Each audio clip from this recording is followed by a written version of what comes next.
Hi James. Yo. So I've got a questionnaire for you today. Alright, a questionnaire today. First question. To do with your mug. How big is JLC Distribution? JLC Distribution is a £15 million turnover company across UK and Europe, most of which, like 85% of the business comes from the UK and 15% from Europe. But in time, I envisage Europe to be way bigger than UK, so you can imagine how big we're going to get. Nice.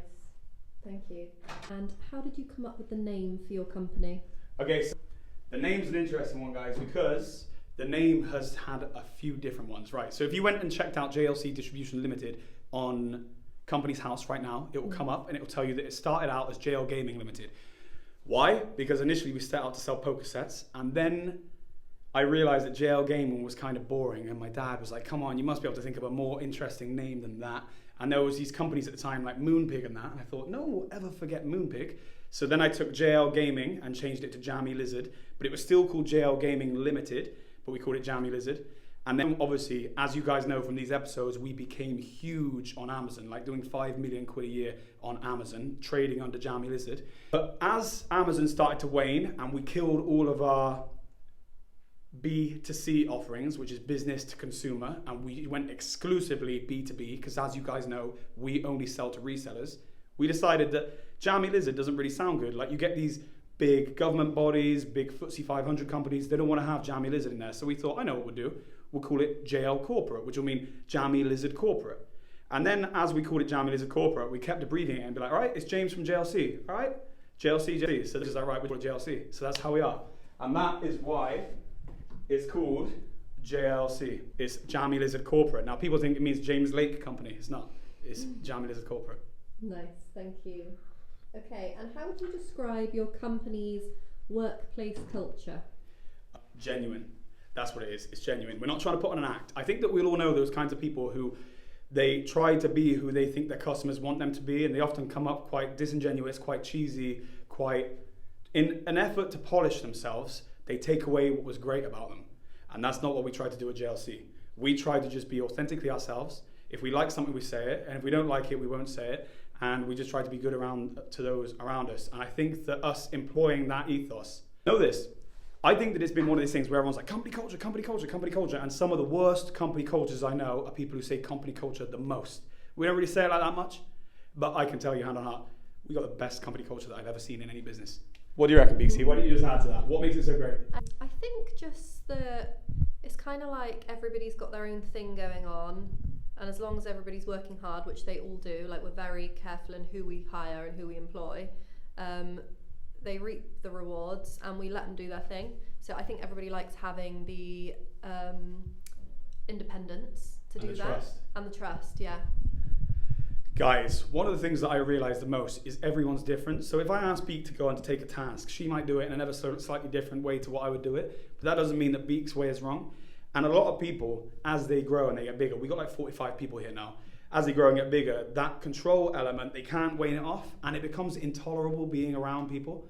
Like, because every time you do it, the boss keeps telling you, do this, redo this. And what we have in our whole chain of command is everyone has freedom. No one's being micromanaged, and we accept that everyone has a different way of doing it. There's no right or wrong way, and it allows everyone to kind of develop, become these free thinkers, these people who evolve and become, yeah. Like, if you look at any member of staff from our company from 5 years ago, they're all night and day different to how they are now. Like, everyone grows, and yeah, that's what we do.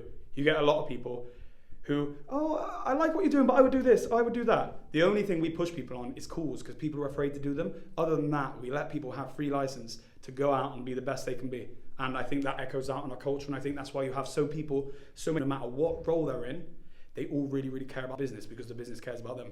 Nice. It's getting hot now. Yeah. And okay, next question. Does your business give back to your community? Yeah, it does. It does local things, and we give back to local people, local events. Loads, to be honest, both here in Europe and in UK, but it's more nice to help out, you know. I think if you've got some stuff extra, then you got to give back. Nice, thanks James. And what is unique about your company? Us. It's our culture. It's the way that we are, the way that we're not trying to pretend to be something that we're not, and the fact that, like many companies, will look at us and they'll be like, right, we want to recreate what JLC does, and they look at our products as the recreation. Couldn't be any more wrong. That's not what we are. We're a solutions provider. like I've said, there are so many people who maybe they get a renewal of 2,000 headsets every single year from said airline or what bank or whatever it is. And one day they lose it because they weren't able to change or adapt the function. We're a completely customizable peripherals provider where literally there's not one thing that could come across our desks that we couldn't provide a solution for. If we were just someone who, say, sold phone cases and peripherals, but we couldn't go off of the track, we wouldn't have the business we have now. The reason why we have the success is not because of our great products, and our products are great, it's because we can literally do anything. You come to us, you say, right, I got this customer that needs to do this, and they're not going to buy from us. We say, no problem, I will find it. And if it's not available, we will get it made. And that's what makes us so great. There's not a mountain too tall for us to climb, and there's nothing that we'll say no to. We will move mountains to make it happen, and we all win the deals together. There are so many renewals that we get in year in, year out, because we were able to do something for the customer back then that no one else was able to do, and we've got the return business. So what does that mean? It means our reseller makes more dough, and it means that we continue to get those renewals. So everyone wins, and that's what makes JLC so great. You will not find another distributor who does that. Nice, thank you. And what kind of corporation is your business? I don't know what that question means. I don't know if it means a limited company, but it's a limited company. But in terms of corporate, we try to not be too corporate because as we get bigger, we've got like 50 staff now between both locations. As we get bigger, we're trying to not become those people that become like, I guess big that it loses the sense of like personal and like we're a big family. So if it means what kind of organization you are, we're limited. And are we corporate? We try not to be, despite the fact that we're getting big. Thank you. Okay. Which qualities do you look for in new employees? All they got to be is hungry and eager to learn. In sales, you don't even need sales experience. You just need to be hungry and eager to learn. We're not looking for people who think they know best because ultimately they normally don't know what they can't bring, you know?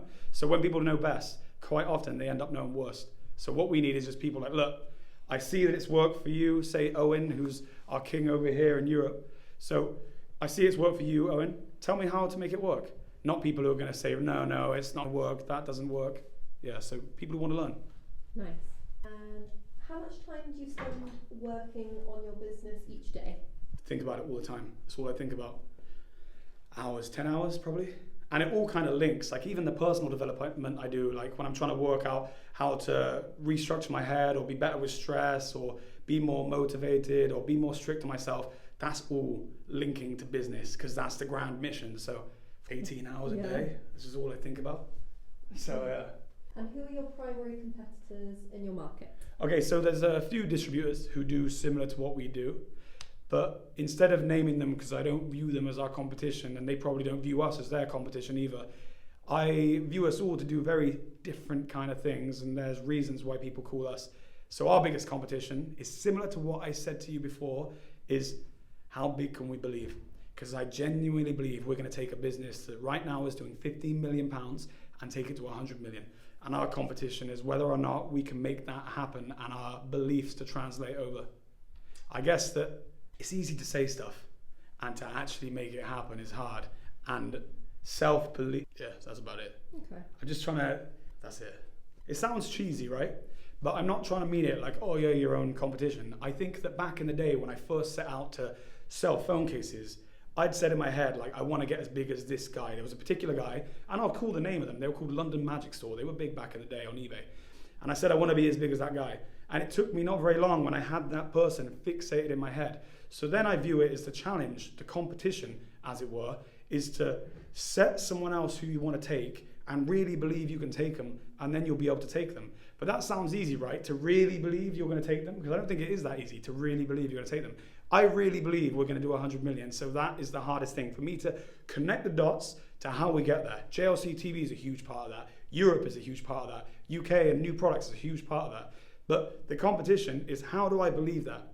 And I have to lay out a roadmap in my head, write it down, whatever, so I see how that's going to happen. And I feel like I've done that, but that's the hurdle, you know? Your mind is constantly trying to tell you, nah, that's not possible, bruh. This JLC TV stuff is not working, blah, blah, blah, blah. No, you don't do those psyops, and you keep pushing forward. So yeah, that's the competition. Competition is ourselves. But I don't like saying that because it sounds cheesy, but it genuinely is true. People should worry about themselves instead of other people, and they'll go a lot further. Nice, okay. And how would you describe your company's success so far? I think it's really, really good. I think it's amazing. I think that we have done better than anyone else thought we'd do, but we haven't done as well as we know we will do. So good, very blessed, very thankful. If it all got taken away today, I'd be proud. However, I know it can be a lot bigger. So I'm not resting on my laurels.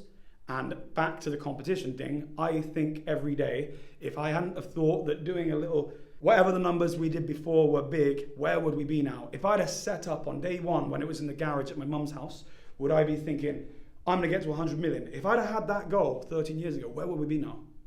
So that's my goal. Go back to the question, just so it nudges me to what it was. How would you describe your company's success so far? Doing well, but we have not fulfilled our potential yet. Okay. And last question. Yeah. How much time did it take for your company to earn a profit? It took 2 years for it to make a profit. And we had products that worked, which made a profit within their thing. So say I bought 20 products, I had performing lines in year one, but I kept buying dead lines because it was hard to get a product. You pick 10 products, one wins, but that product has to win enough to pay for the other 9. I mean, that's actually still quite hard. So I'd pick products where it's 10 won, but the one that won was only enough to pay for 8 losers, and I was still bank balance going down and down and down and down. After a year and a half, bank balance was starting to go up, and that's when I was able to take £200 a week out for my salary. So yeah, about 18 months. Nice, thank you. Okay, and anything else you want to add to the questionnaire?